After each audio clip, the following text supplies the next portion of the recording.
आज भारत बंद को लेकर पटना में दलित संगठनों के नेता कार्यकर्ताओं ने पटना के सड़क पर आरक्षण वर्गीकरण के खिलाफ उतरे और मोदी नीतीश सरकार के खिलाफ जमकर नारेबाजी की।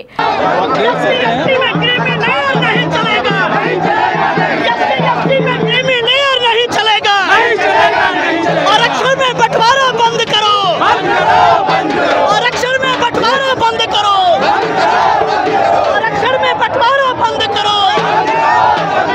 इस बंदी का समर्थन आरजेडी पप्पू यादव के साथ लगभग सभी विपक्षी दल ने किया।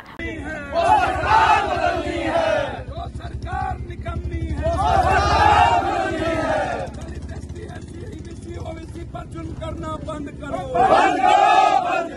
ओबीसी और ईबीसी के अधिकार का हनन करना बंद करो,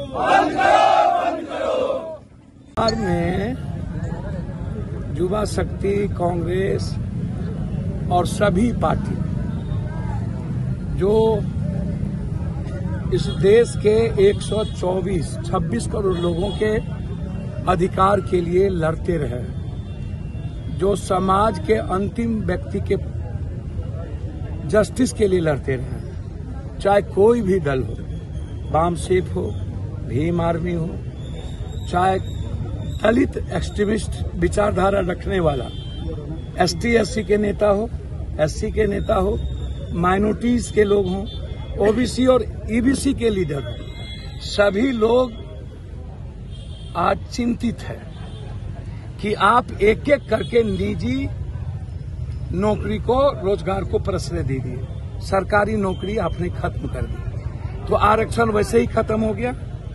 ठीक, उसके बाद आप लगातार शुरू से एसटी एससी का मूल्यांकन नहीं किए कि आरक्षण के बाद कितना उनके आर्थिक, शैक्षणिक, उनके अधिकार को सम्मान मिला कि नहीं।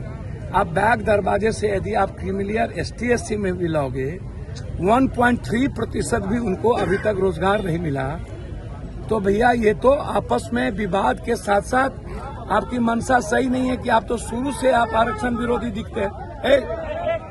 आप देखिए, या तो इसको आजीवन खत्म करिए, क्रीमिलियर के खिलाफ आप अध्यादेश मंगाइए, अन्यथा समर्थन वापस लीजिए। आज पूरा भारत का एसटी एससी ईबीसी की भावना सड़कों पर है, ये आप देख लीजिए। ये दल नहीं है, किसी दल ने नहीं किया है, ये देखिए मेरे कंधों पर ये क्रांति का प्रतीक है, मरने का प्रतीक है। ये किसी दल ने नहीं, ये सामाजिक क्रांति के विचार रखने वाले छात्र युवा के संगठनों ने किया है। और आज हम लोग उस भावनाओं के साथ, उस जज्बात के साथ खड़े हैं। हम धन्यवाद देना चाहेंगे पूर्णिया और बिहार की बाजार और अन्य लोगों की कि आप लोगों ने ईबीसी ओबीसी के अधिकार, एसटी एससी के अधिकार के लिए आप आज हमारा समर्थन किया। प्रदर्शनकारियों को पुलिस के द्वारा डाक बंगला चौराहे पर रोका गया। प्रदर्शनकारी धीरे धीरे उग्र हुए और पुलिस को हल्का बल भी प्रयोग करना पड़ा। यहाँ पर विरोध देखिए, यहाँ पर अरेस्टिंग स्थिति जो है बिगड़ गई है और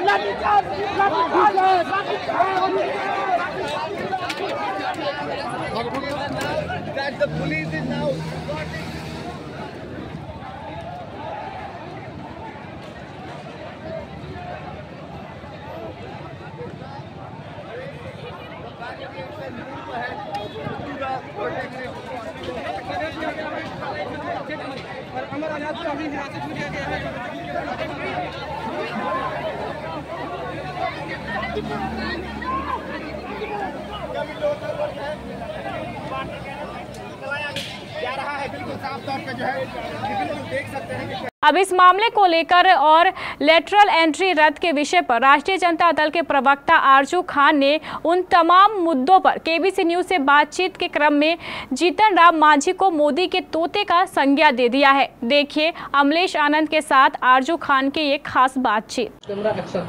नमस्कार, आप देख रहे हैं केबीसी न्यूज़। मैं हूं अमलेश आनंद। केंद्र सरकार से लेकर के बिहार सरकार तक की नीतियों के लेकर के पूरा देश और पूरा राज्य कुछ न कुछ पॉइंट पे, बिंदुओं पे उबाल खा रहा है। और इस उबाल के बीच बहुत ऐसे राजनीतिक दल है, या कह लें कि बिहार की राजनीतिक कुनबे में अलग अलग तरह की बातें चलती आ रही है।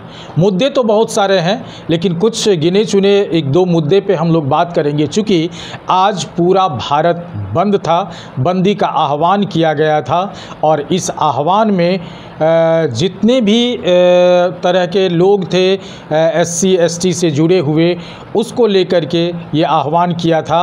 और उनका सीधा सीधा सरकार पर आरोप था कि सरकार ने जो संविधान में आरक्षण को लेकर के वर्गीकरण किया है, उसके विरोध में।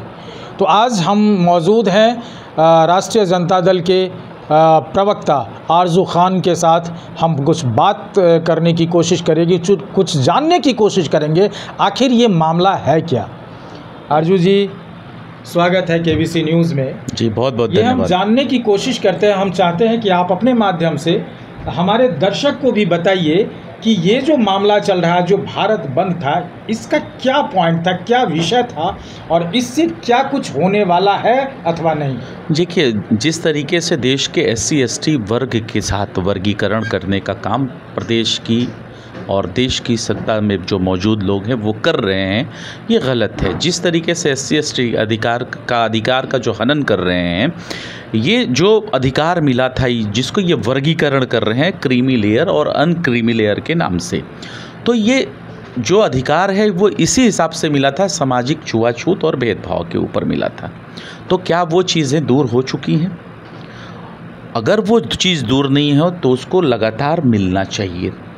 लेकिन आपने क्या किया कि आप एक ही वर्गों में दो तरह की लकीरें खींचना चाहते हैं।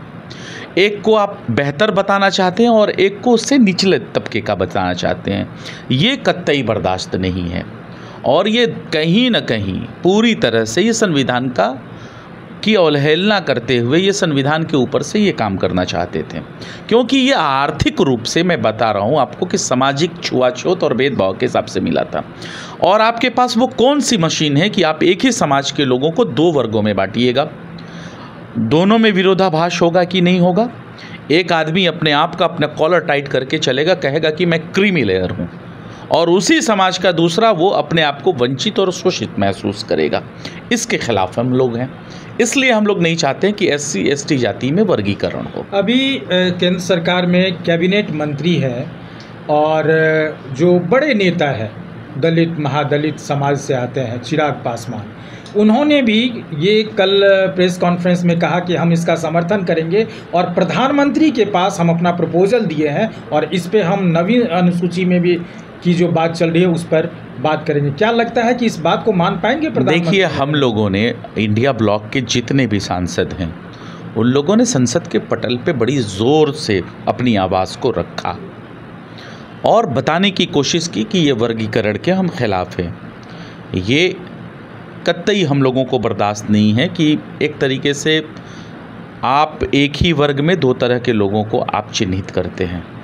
अब रही बात चिराग पासवान की, चिराग पासवान सरकार में हैं और मजबूत स्थिति में है, लेकिन अपनी बातों को इन्होंने मुखरता से रखा भी है।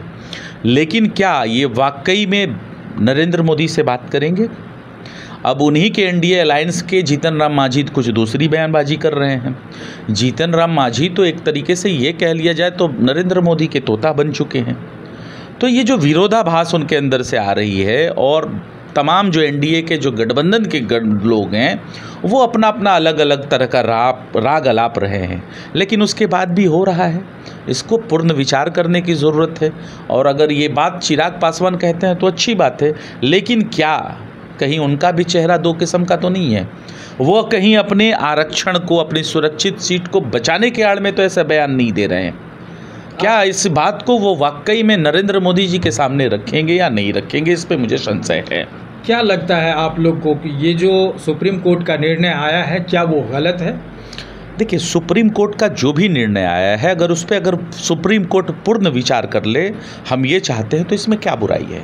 और ऐसा होते आया है, तो हम तो यही कहेंगे कि इसको समीक्षा बैठक में लेके इसके ऊपर पूर्ण विचार किया जाए और इस पर फिर से सोचा जाए एक बार।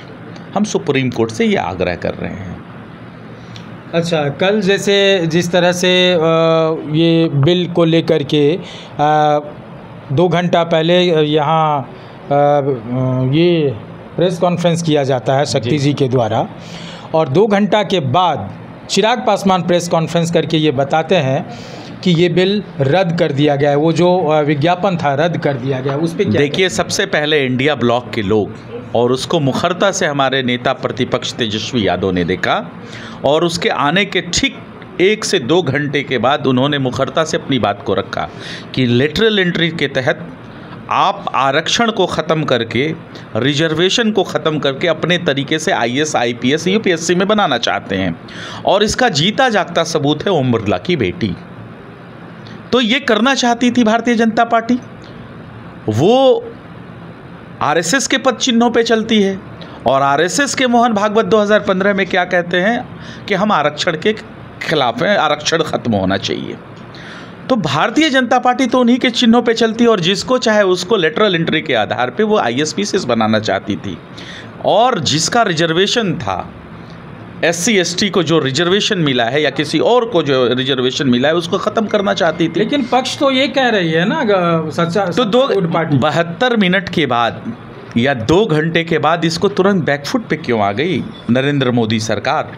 और यही नहीं, ये 4 चीज़ों पे बैकफुट पे आई है।